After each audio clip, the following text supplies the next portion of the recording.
Hi and hello, football fans. It's your old pal Dave Dameshek. What's going down? I hope all's well wherever you are. Welcome to the Dave Dameshek Football Program. Available as always on iTunes, Stitcher, NFL.com, and YouTube. As you can see, if you're watching us on video, if you're listening, welcome, and hope the audio is working out on your end. We are working on it on our end to make it as crisp and clean as possible for your listening pleasure. If you're looking at us, though, you can see here in Studio 66, I am not alone. First of all, way over there to the left, it's our main man. You read his fine work, his power rankings, and so on and so forth at NFL.com. It's Elliot Harrison. What's the poop, fella? Well, I mean, I was enjoying talking about Super Bowl 14 with you in The Sopranos, and I kind of wanted to continue that a little bit. I was saying, dude, there was no buzz about that show when it started. I disagree with that. It was highly regarded, at least among critics. The first year? I thought the Larry Sanders Show, wasn't that like the big HBO show at the time? You didn't like that one, did you? Didn't love the Larry Sanders Show. Please, listen, we have something very important to talk about, and that's Tom Brady. But even bigger news, and I hope you'll agree, something very big to the pro football world that we're about to mention here, but we'll dig into it. But first of all, let's say hello to our main man, our resident Miami Dolphins fan, all the way from London, England. It's Handsome Hank. He's handsome Hank, he's handsome Hank, he's handsome Hank. Look out. Yeah, there you go. That's double. That's why you have to, even if you're an audio, if your preference is for audio, you should watch on YouTube just to see Handsome pay off his theme music. Like I say, it is on YouTube, and to prove it, we're getting comments from the YouTube viewers, and let's take a look at what do we have there, Black Tie behind the glass. Let's take a look at what people are buzzing about with DDFP. A lot of feedback, by the way, on our podcast from earlier this week. People loved the Andrew Luck interview we did. Go back and check that one out again on YouTube or iTunes. I like this one. Dominic Schaefer, poor Handsome Hank. It makes me sad when Dave pretends that Henry's English is weird. British English is original. And the best sound, you chose not to read the actual money bit here, and best sounding English by far. I don't know that I trust this guy named Dominic who doesn't spell Dominic with a C. I would imagine he's American, which actually even more proves the point that Dominic with a K is making.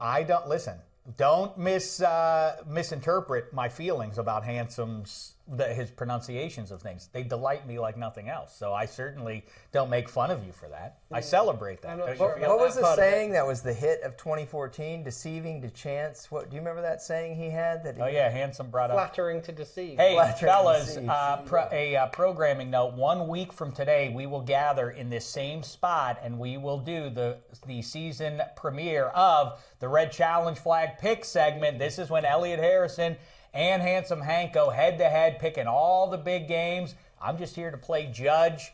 And speaking of the games, we are now past a winter and spring and summer of discontent for the people of New England. Acrimony between the New England Patriots and the commissioner's office in New York City finally resolved. And this isn't me shilling or anything else. I just don't want to talk about it, not because I'm afraid. And by the way, shout out to Bert Breer, Mike Silver, who all was buzzing about it on Thursday morning on NFL Network. Lindsey Rhodes. Keith Evans. But everybody really, fearlessly, I think the public thinks, or some portion of the public thinks like that, they're not allowed to say bad stuff. Right. In fact, they have shared their opinions unvarnished. And kudos to them for their coverage of all this. But it's done, and I want to put it in the rearview mirror, but real quick, because I suppose we're a football show, and so we should talk about that quickly. How do we feel, Elliot Harrison? Deflategate, now resolved. Brady under center.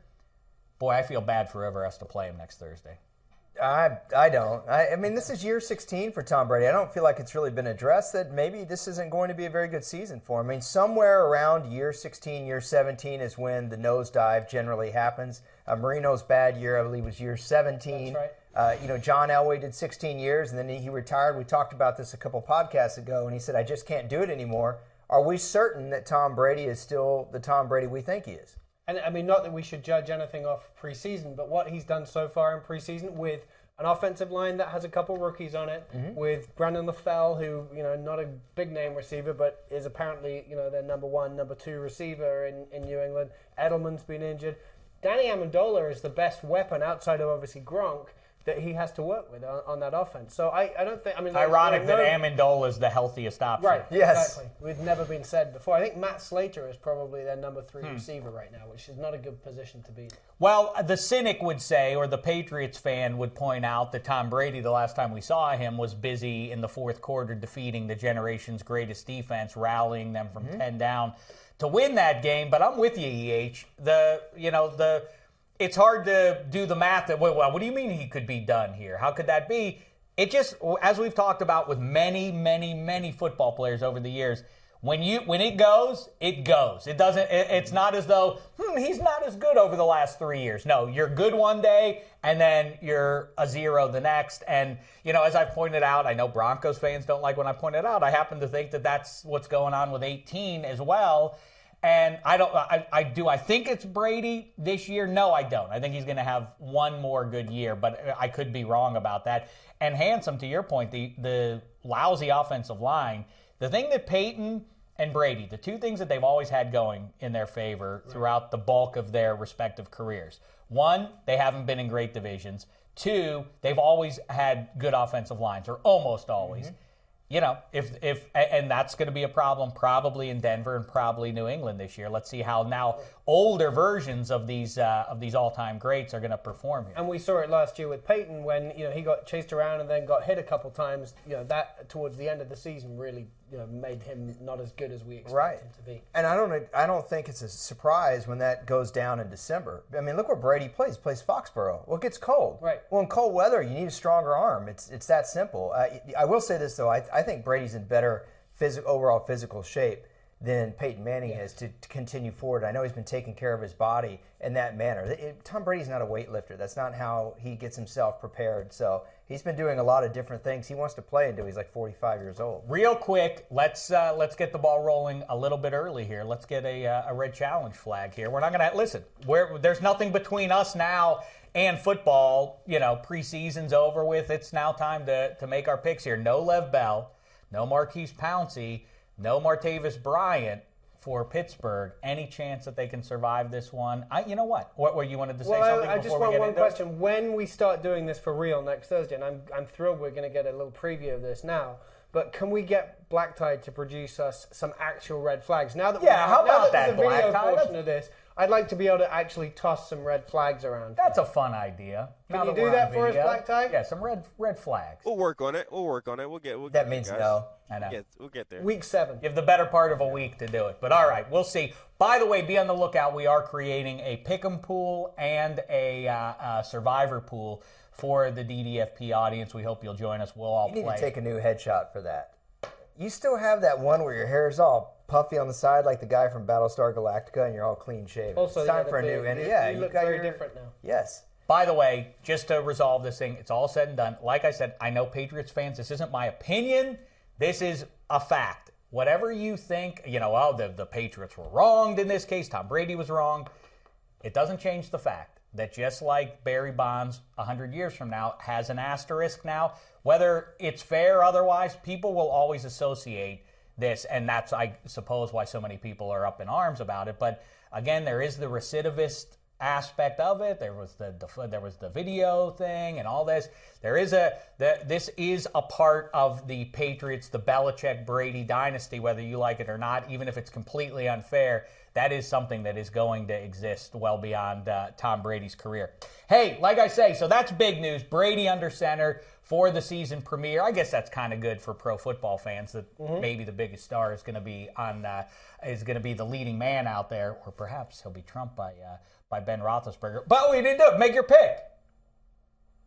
Steelers. You think the Steelers are going to win that game? Dave, I'm going to have to throw out my fake red challenge flag. All right. I love it. Right out of the gate. This might be the last time we disagree all season. I'm going to have to take New England on this one, man. I'm sorry. The Steelers are just missing too many parts. By the way, are the Steelers fans, are they going to come out with like a 20,000-page manifesto on why Lev Bell shouldn't miss week 1? I've already floated that suggestion. Yes. And who I really feel bad for, Jimmy Garoppolo. Poor dear. Poor guy. Hey, so anyway, here's the big news. Tom Brady is big news. Bigger news? You've been asking me on Twitter and elsewhere all off season. Yes, everybody, he's back. You've heard the rumors. A hero has risen. He's bigger. He's badder. And he's back. But he ain't a baby anymore. He's a toddler. He's football, baby. And he's making picks. Coming to football, baby, in 5, 4, 3. Football Baby 2. Now with hair. Nap time's over. I couldn't be more excited about it. I'm thrilled he's back. Yes. Now, we've had to try and figure out, and I'll, no jive. You know that's the sign over the door, the cardinal rule. What is Football Baby's method this year? I'm not exactly sure. We may have to do some trial and error. One way or the other, though, I feel he's imbued with the magic, so it's just a matter of finding the device that allows him to, go and get physic. Is it him walking across the room to grab it? I think that's the way we're going to have to try it out. But I'm open to suggestions. So we'll try a number of methods to see if we can arrive at this. And if you aren't familiar, Football Baby last year, in his infancy, was a revelation. Positively. What's that? Literally in his infancy. Yes, literally. And he literally in his infancy, he went 8-0 to start his career, finished 30-13. Glistening, record by any measure. Right. Beat all the experts of 2014. Can he do it again? The sequel, 2015, is here. Let's dig into the 2015 NFL season now and begin, or really, I suppose, continue previewing it. But let's put, our feet to the fire, if you will, here and get into it here. And we'll start out with, I guess, the end of the story is who is the most likely to win the Lombardi trophy. I don't mean just one team, but let's talk about the teams. Not that might make the playoffs, not that might show improvement, but do what the whole point of pro football is and hoist the Lombardi when it's all said and done. Handsome Hank, I start with you. Let's go around and see if we can assess which teams are really in the running to win it all in Santa Clara. Well, thank you for coming to me first, Dave, because I know for a fact who will be lifting the Vince Lombardi trophy. You're going to just jump right to it? Exactly. Tell us who it's going to be. The man holding the Vince Lombardi trophy immediately after the game is over will be Jim Nantz. Oh, don't be a stinker. He did it. He sucked me in and then he got me. He gave me a zinger there. Yeah, sorry about that. All right, okay. No, wait. Hold on a second. That was very funny. That was very well played. Thank you very well done, sir. Be careful, Elliot. Be careful with this one. I thought you were going to go, okay, Pookie. All right, have you finished? Let me just make sure. I just want to make sure. Okay, yes, now you can proceed. All right, I'm going to say that the Seahawks will win the Super Bowl. Yeah, I think. Come on. What do you mean? Oh, boo. Jimmy Graham. I'm not like, Hawks go. But run Jimmy Graham. Look at it. You look at the NFC.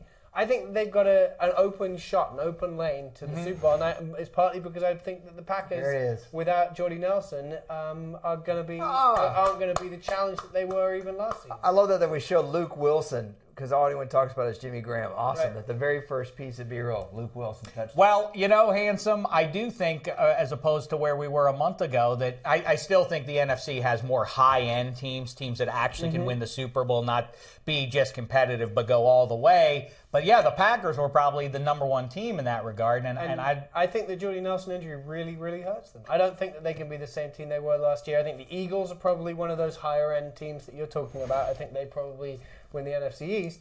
But when it comes to it, that great defense will, to me, push through to the Super Bowl, and then I'm just taking the risk that, okay, if I think they'll make the Super Bowl, and I have no idea who will do from the AFC, quite honestly, the Seahawks, and that's how I made my choice. All right, so we have floated now because I still think you have Aaron Rodgers, you can win the Super Bowl. Obviously, we've seen them do it before. And remember, when they did it in Super Bowl 45, was that against Pittsburgh? They had a ton of guys on the IR that year, so maybe that's a good piece of optimism for all you people in Green Bay. We've also talked about the Seahawks.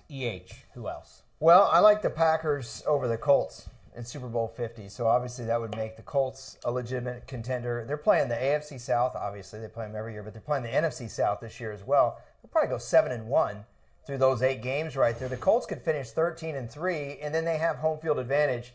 I like them against Green Bay, but I think there are some other teams that we should throw in there. I mean, obviously with the Tom Brady news, you just mentioned if the Packers have Aaron Rodgers, they're always contending. I think you need to say that about the Patriots. If they have Tom Brady, Patriots are obviously a choice as long as Brady is healthy until he completely falls apart. So we say them. I'm trying to work off the top of my head. This isn't teams that might be playing in a title game. I'm talking to get to the Super Bowl and actually win it. And so we can't miss a team because then it's egg on our collective face if we don't mention the team that wins Super Bowl 50 here. So let's make sure we're thorough. Pittsburgh, a lot of people are picking. I have my doubts there. Tell you who else, Baltimore is always in the running. Whether you like that or not, that is a reality.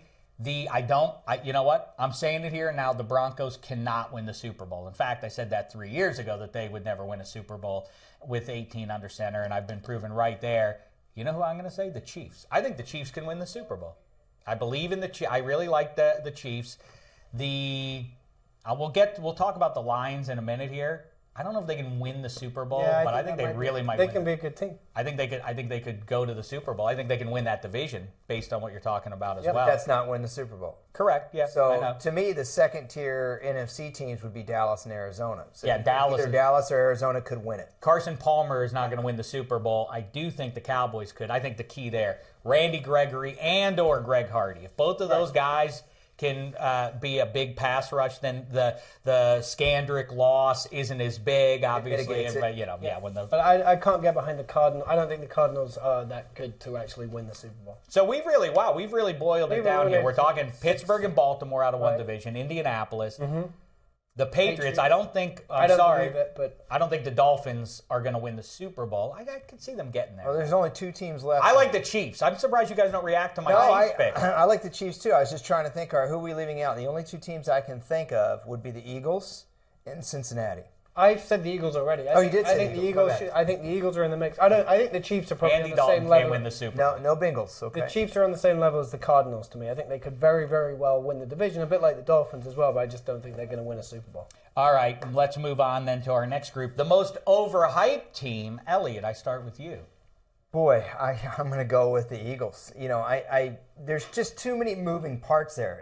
It's almost like drafting a fantasy team. Like, I never want to have more than one risk at any position.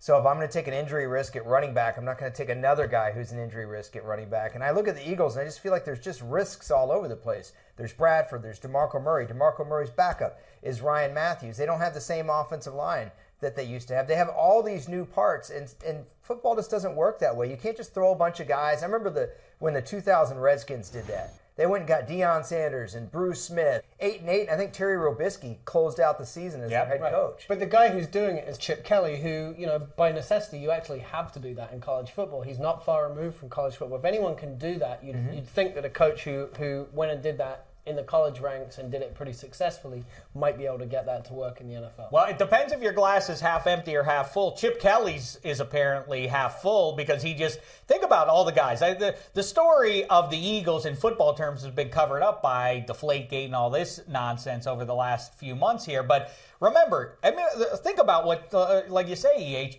he's brought in DeMarco Murray, Ryan Matthews, Kiko Alonso, and Sam Bradford. I mean, you really have to be very positive in your train of thought to think, oh, yes, they'll all be fine for 2015. Really, I mean, the whole season it will pivot on their health. If those guys stay healthy, then, yeah, they're going to be a tear there. Handsome, how say you? Okay, well, we've already touched on this team, but, as much as you booed me for saying the Seahawks, because I presume, you're thinking, well, that was a team that was in the Super Bowl for the last 2 I know, years. I'm just looking for new blood, that's I'm all. telling you that I like a dynasty, the though, too. overhyped team is the Patriots. I think that the Patriots, for the reasons we touched on earlier, okay, great, Tom Brady's back. This morning, Greg Rosenthal from around the NFL is instantly writing stories about why this means that the Patriots are going to go on another rampage and roll to the Super Bowl. Look, this is a team with 2 rookies on an offensive line. You pointed out that Brady's had that good protection through his career. They've got injuries across their receiving core. They've got a secondary which had Darrelle Revis in last year that is now led by Malcolm Butler. And I think for most people, Malcolm Butler wasn't on anyone's radar until the last second of the 2014 season. So this is, that's probably not a great thing.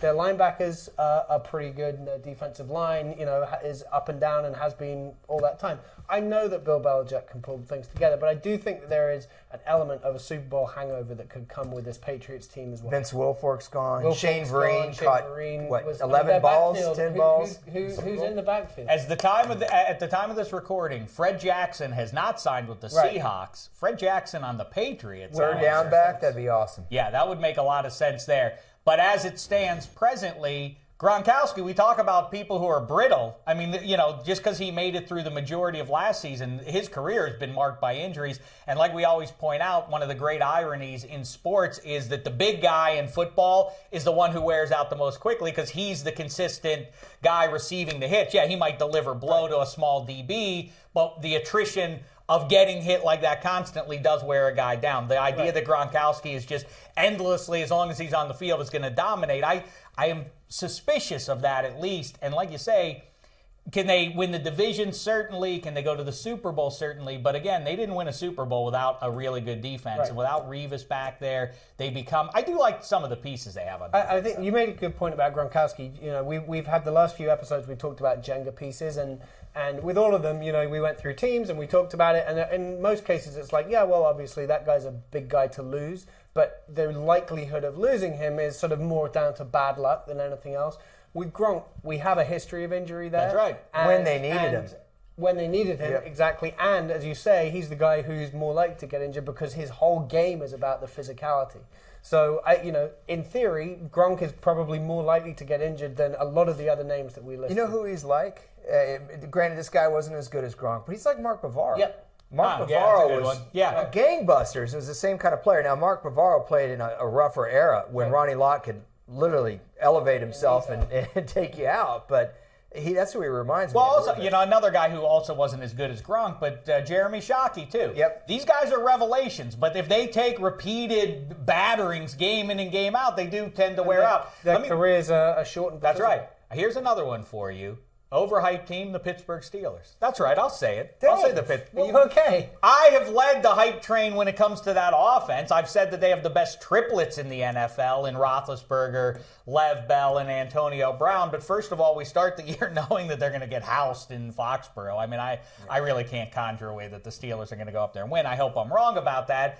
The defenses, or the secondary in particular, look crummy. Now they're transitioning. We talk to Ike Taylor all the time. He said on the previous show, go back and listen to that if you want to get his thoughts on that. They'll be all right by midseason, but they are a defense in transition. They're no longer playing that 3-4 exclusively. They're trying to switch, and they're doing different things. They're not... Now, a lot of people I hear keep talking about them as a 4-3 team. They're not that exclusively either, but all those young guys out there having to play hybrid defense seems dicey to me. And of course, they're not a shutdown defense anymore. They're more about playmakers, Ryan Shazier and guys like that who hopefully are going to be disruptive and take the ball away. But early on, at least, I don't think the defense is going to be very good. And now you don't have Martavis Bryant and you don't have Lev Bell for the first couple of games.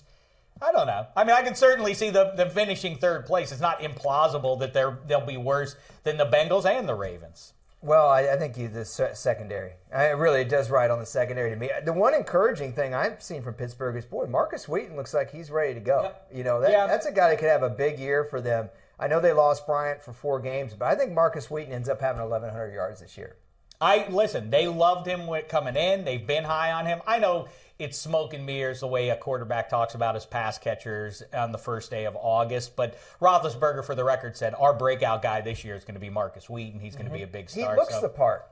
I know he's a nice size. Yeah, he's got a Bucky Brooks. I remember at the draft in New York City, the moment they took him, he said, "You watch, this is going to end up being a steal for Pittsburgh." So we'll see there. But the assumption that their offense is gangbusters, ergo they're going to win the division and they're a Super Bowl favorite out of the AFC. Let's see if they can't stop anybody ever, and it's constantly 60-yard touchdowns against them. That's going to be dispiriting. Then they're the offense. Colts.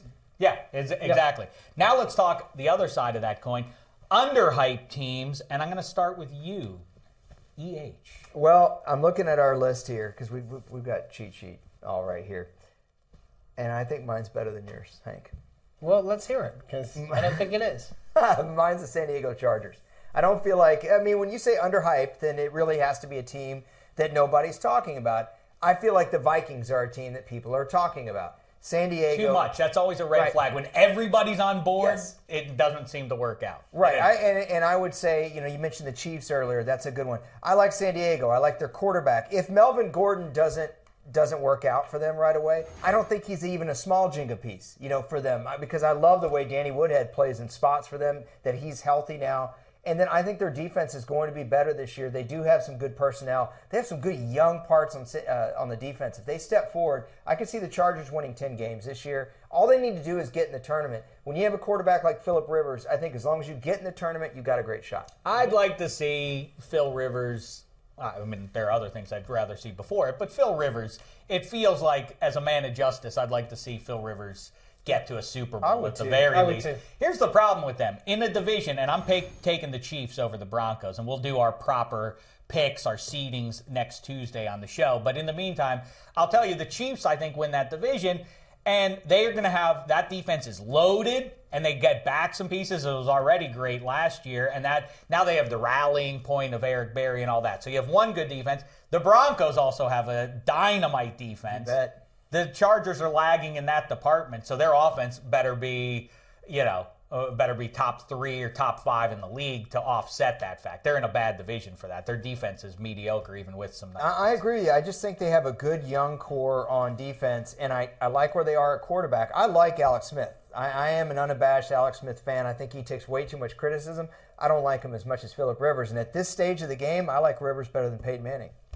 I would definitely agree. I agree with that. Handsome, who you got? Well, you guys mentioned that the Vikings were overhyped. I think that the Packers were getting towards that stage, and now maybe the steam's coming off a little bit based on Jordy Nelson's injury. I really like the Lions. I think that this is a team that has Matt Stafford, who's not far removed from having a 5,000-yard season and 40 touchdowns and all that stuff. You've got Megatron, who hasn't been healthy, wasn't healthy last season. We think he's going to be healthy this time. You've got a backfield. It felt like they were waiting for Reggie Bush to do something he never did. They were waiting for Joik Bell to be a guy that he never was. Now they've got Amir Abdullah that I think, suddenly, we're talking about overhyped. He's definitely... But they can tandem Joik Bell with him. And Bell works well with him rather than as the guy there. And then on defense, it always occurred to me that his teammates were waiting for Sue to make a play. It was always like, okay, what's he going to do? We don't necessarily... I think almost taking him out of that... I know that this sounds ridiculous, but maybe... No, it doesn't. I was just going to say, Bill Simmons has the Ewing theory, which is when you remove that key piece. That they replaced him with a guy, by the way, who's pretty good himself, Lodi Nada. I do believe that defense is going to be as good or maybe even better than it was with Sue. They just got Nada back. When you watch that Redskins preseason game, we all watched it from the RG3 vantage point that he kept biting the dust. I don't care how bad the Redskins line was. That Lions defensive line destroyed them. Ziggy Ansah. Yep. Dave Dameshek has circled him and predicted year 3. His All-Pro could be his breakout. I think he has his JPP. Yeah, I think he has his JPP. Oh, don't jump the gun there, Handsome. We're going to get to that in just a minute. Here's my team for you. Underhyped. No one is talking about this team. The Baltimore Ravens. It's true. Steve Smith, the question is, and it's...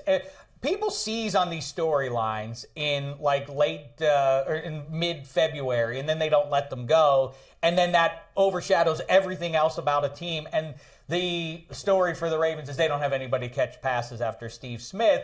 All right, that's fine, and that is a problem, except for the fact that who's been in the Super Bowl the last couple of years? The Seahawks, who were their high-end wide receivers, who were the Patriots dynamite. Julian Edelman had some big games, but of course nobody puts him into the category of those high-end wide receivers. So they can survive that, not to mention that, they have Perriman who might emerge. Who knows? They have some other young pass catchers there. Max Williams is going to be a factor, the nice tight end out of Minnesota.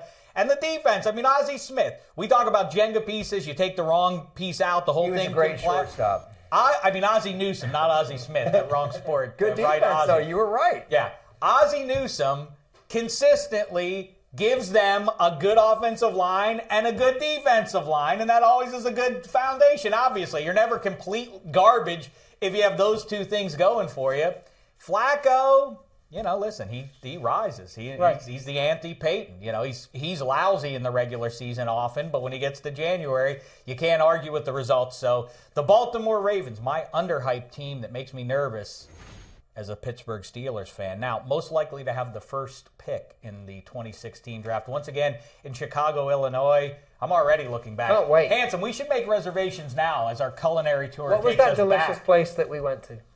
To the Purple Pig. The Purple Pig. No, the other one. The steakhouse? The steakhouse. Well, you and I went to the Half Shell on Diversity and ate king crab legs and drank many Michelob's 10 ounces at a time in those old kind of glasses out of the draft. That was great. Then we went to Gibson's. That's where we went for the steak. Yes. Oh, there's so much good food. Anyway, who is going to be making the first pick while we're there? Handsome, I start with you. I say with no reservations that the Washington Redskins will be doing that, and they'll be doing that with maybe one win to their name. Yeah, they're going to be very bad this year. I agree with you. And Jay Gruden may or may not survive the season. EH, how say you? I hate to beat up on this team because you beat up on this team. Well, you don't even think this team exists since like 2009. I'd love to see some tangible evidence that they're still playing games. I don't see them. Tennessee Titans, I think, are going to be the worst team again. I 2-14 again.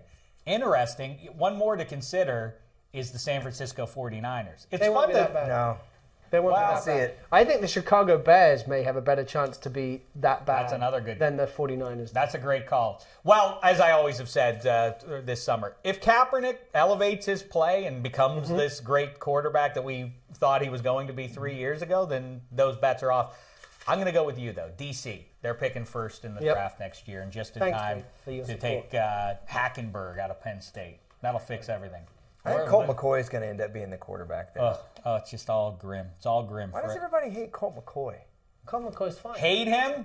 There's a difference between Or hating him hate and on thinking him. he's a viable starting He quarterback never had in the a NFL. chance in Cleveland. The guy literally never had a chance. All right, let's move on. Now, this is an interesting thing. Black Tie Behind the Glass suggested this to me, and I really enjoyed it. Let's say that in, 2031 or thereabouts, you take out the NFL record book and you open it up to the year 2015. Which names will be listed as having had their best season in their career? Distinguished football players whose best season was 2015.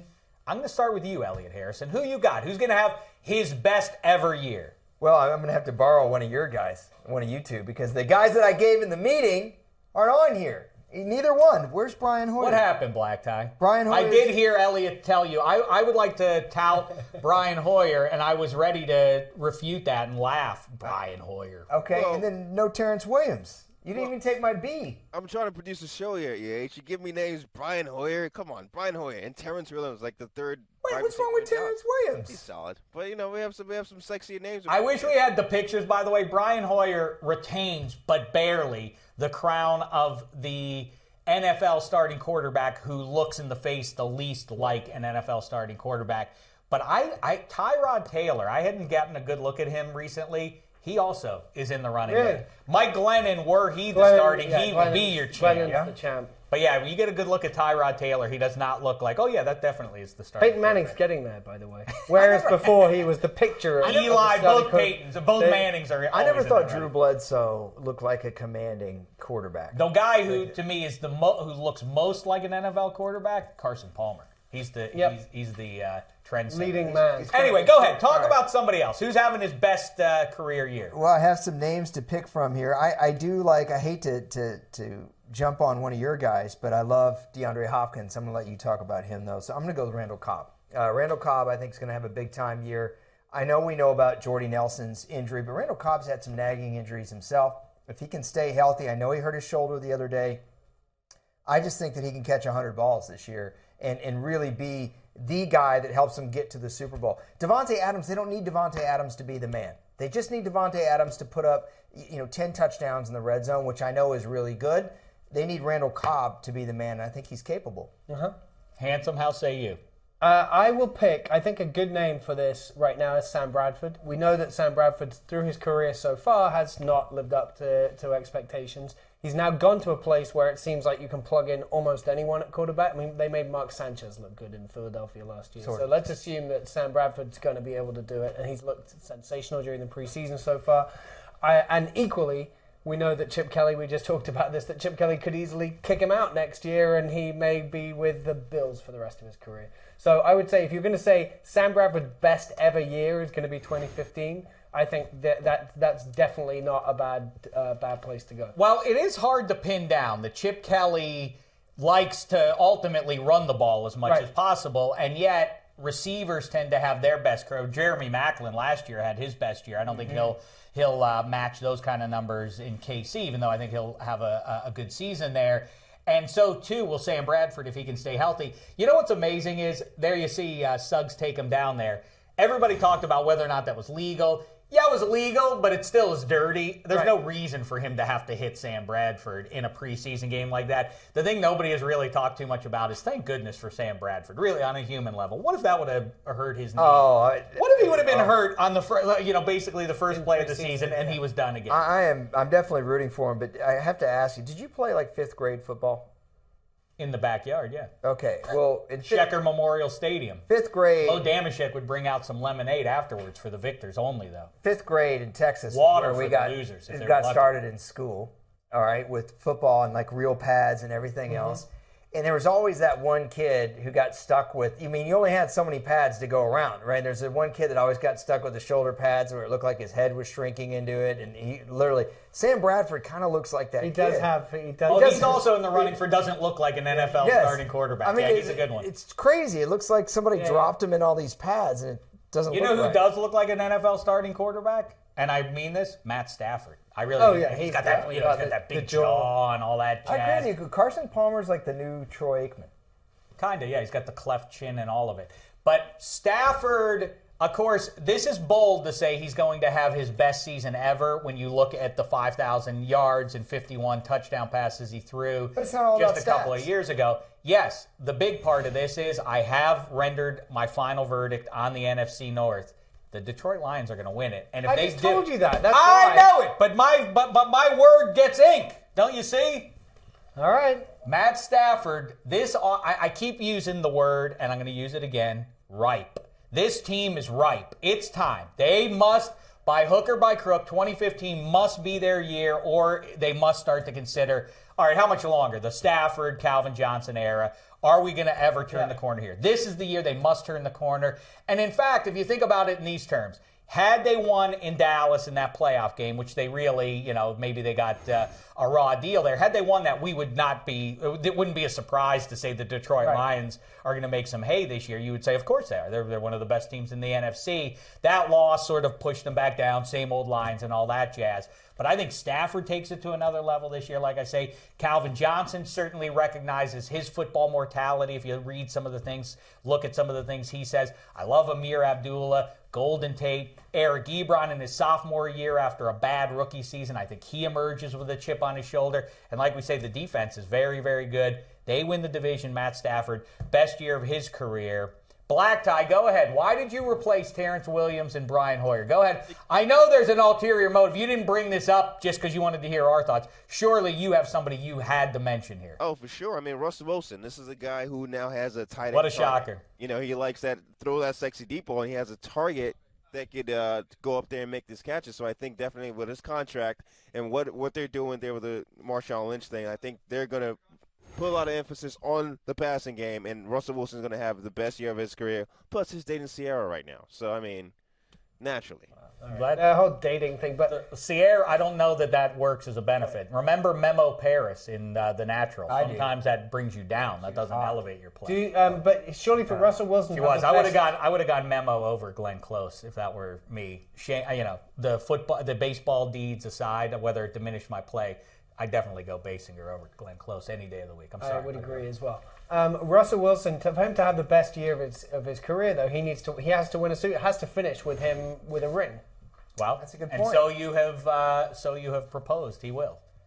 Yes. Well, that's true. Good point. Well, I don't know. I have my doubts there, Black Tie. I mean, this is the thing that we've talked about over the last, say, 3 years is Brady, Peyton, Breeze are getting all the big bucks. And when people get all egalitarian about things like, it's just a team sport. Well, not if the guy is taking up that chunk of the salary cap. The QB is taking up $20 million. Russell Wilson, Colin Kaepernick, Andrew Luck, and so on have benefited from having a low, that not in their bank account, but their teams are better because they can spread that wealth around. Once you start paying those guys $20 million, it's going to affect has to happen this year. The depth on the overall roster. Now, they have paid that defense, but the offense, no Max Unger, that offensive line, smoke and mirrors, we'll see. Just to combine these two, Detroit and Seattle, if there was one cool playoff game we missed out on last year from Detroit not beating Dallas, Detroit would have had to go into Seattle. I don't think Marshawn Lynch would have been able to go off on Detroit's front four the way he did Green Bay. And I think, Carolina ended up playing him. Jonathan Stewart actually was making some hay in that game, but Carolina just had no passing game. I think didn't Cam Chancellor took one back 90 yards to the house.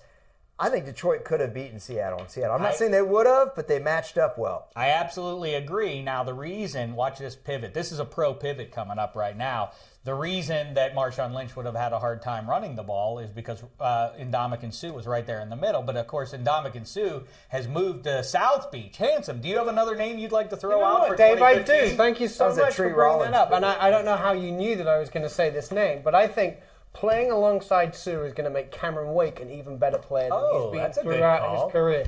Cameron Wake is a Pro Bowl player. Elliot Harrison named him to his preseason All-Pro team, which I know is a big honor for players.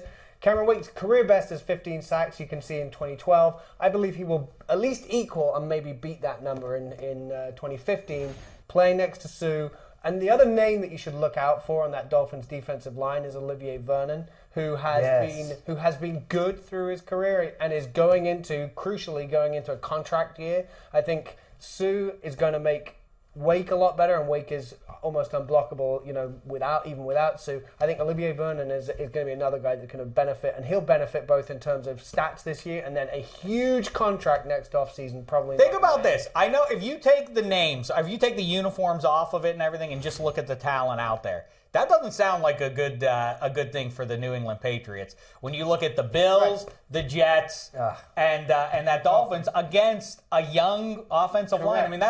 Just practically speaking, what smoke and mirrors does Belichick and his pal Brady, what do they have going that's going to offset that? And you don't even have a running back to say, okay, well, look, let's not put Tom in harm's way. Let's use the running game against these teams. You don't have it. Yeah, I think you're looking at 3 top 8 defenses right there: Buffalo, Jets, Miami.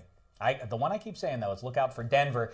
Black Tie wanted us to talk about Antonio Brown, but I have to say, even as a Steelers fan, Antonio Brown has been so sublime over the last 2 years. There's no way. I don't know how he could do better than he did last year. That was one of the 5 or 6 best single seasons by a wide receiver in NFL history. By numbers, certainly. He jumped from top 20 to top 10 to top 3 or 5 last season. Well, what if he keeps getting better? I think it's very possible. I hope you're right. It's hard to imagine him trumping those monster numbers. He works out with the Rock in the offseason. I think he's putting in a lot of work. He's ready to go. I hope you are right. What about another? I do have another receiver. Yeah, why don't you throw another? I was just going for a pro pivot there as well. DeAndre Hopkins. Do you know his nickname? I don't, but Sully behind the glass with he and his silly mustache were shaming me yesterday because I didn't know his nickname. Should I tell you it? Yes, I'd like you to. Nuke. Yeah. His nickname is Nuke. Because he's going to go off like a bomb. I get like a bomb. So here we go. I think DeAndre Hopkins is going to, he's stepping into that number 1 role with Andre Johnson now leaving Houston.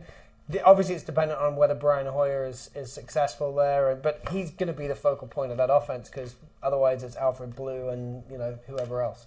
So I think he'll have a big game. I agree. I just wish it would have been Ryan Mallett. He would have been even better off. But I do think DeAndre Hopkins, when healthy, has been terrific. He's one of the underhyped guys to continue that theme. He hasn't gotten that much attention. His rookie season, he started out very well, then he got hurt. But this is a guy who has a chance to be dynamite. And if you've been watching Hard Knocks, you see he's one of those guys who makes those insane superhero kind of one-handed catches behind his back and all that kind of jive. You mentioned his rookie season, man. And, gosh, could you imagine? Because that's when Matt Schaub went downhill. Mm-hmm. Could you imagine if he didn't get hurt at all, Matt Schaub didn't regress like that, and you have Arian Foster, Andre Johnson, and DeAndre. I mean, I feel like they just missed there. I'll tell you, the Houston Texans would have won this division this year if Arian Foster weren't hurt. Got hurt. I believe that even with Brian Hoyer, as a matter of fact. And he is a Jenga piece. Yes, Arian Foster absolutely is. They win way more when he's on the field than when not. But speaking of high-end running backs, let's close this one out. Black Tie insisted on this one.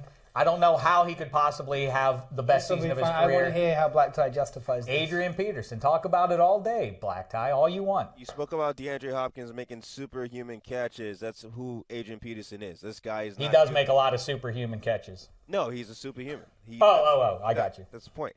And he's come out and said it himself. Like, he's had a year off, and I think legitimately Adrian Peterson, if there's any player in NFL who can do that and have his best year, it's Adrian Peterson. Fine, the Vikings are a nice story. Teddy Bridgewater is a guy to root for. All that stuff. I hate to be a curmudgeon or a creep or whatever. Listen, good luck. Minnesota football fans have stuck with that team for years on end. They have really suffered about as much as any fan base has. But what am I going to say? Am I rooting for Adrian Peterson to have great success? No.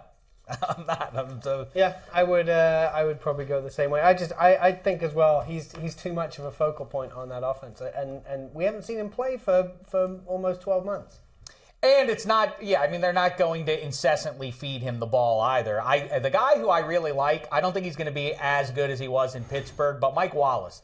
If you're a fantasy guy, grab Mike Wallace if you see him sitting there in the back half of your draft. I think Wallace gets back closer to that form than what we saw. Have you had any fantasy drafts yet, Dave? I did do one really? For NFL Fantasy, as a matter of fact, with EH and Fabiano and Rank. Took Andrew Luck, third overall. That's right, I did. So Good what? For you. I had to go off the board. Go off the board. I have to walk the walk when I talk. When I've been saying that to everybody. Aaron Rodgers. Whatever the phrase. Don't worry about that. Listen to the quality of the advice, not the way I turn the phrase. Andrew Luck and Aaron Rodgers are so much better than the third option in fantasy. I mean, really, who's the number 3 QB? Drew Brees, maybe Russell Wilson. I'm hearing Ben Roethlisberger's name mixed in there. That's a pretty big drop-off. Make sure you get Andrew Luck. I'm going to be better off for it. You'll see. You'll all see. All right. That's it, Black Tie. You want to wrap the show up here?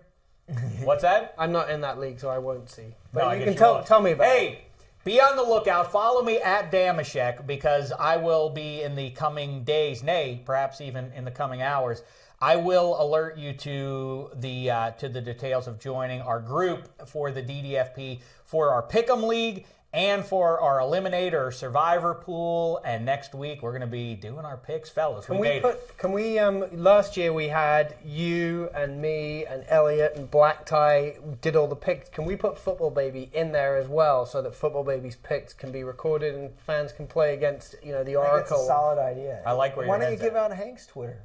And Why don't you give Elliot's. up your own? I gave out mine because I was trying to say you can follow me to find out that information. Well, we might give that type of information. Okay, too. if they're going to do Don't it. we retweet. retweet? We retweet. At NFL UK Hank and at Harrison NFL. And if you're watching the show on YouTube, which you should be, by the way, you can see all your Twitter information on the show.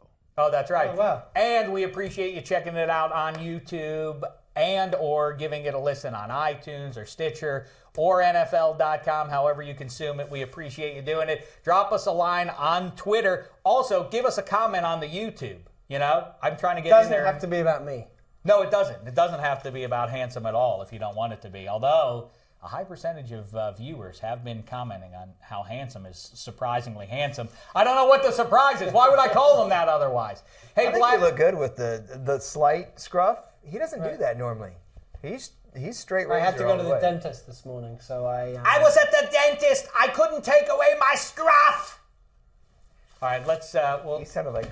I just don't think I sound like We went to the That is orthodontist. I just don't think I sound like that. I don't sound that way. You make me sound foolish. All right, so we will be back on the other side of the weekend. Football's here. Whatever you feel about Deflategate, that's the message to take away. We're past all the nonsense. All that's between us and New Year's Eve, football, more football. Woohoo! We'll be back with more hooey and applesauce and more breakdown before the kickoff. In the meantime, thanks so much, football fans. It's been a thin slice of heaven.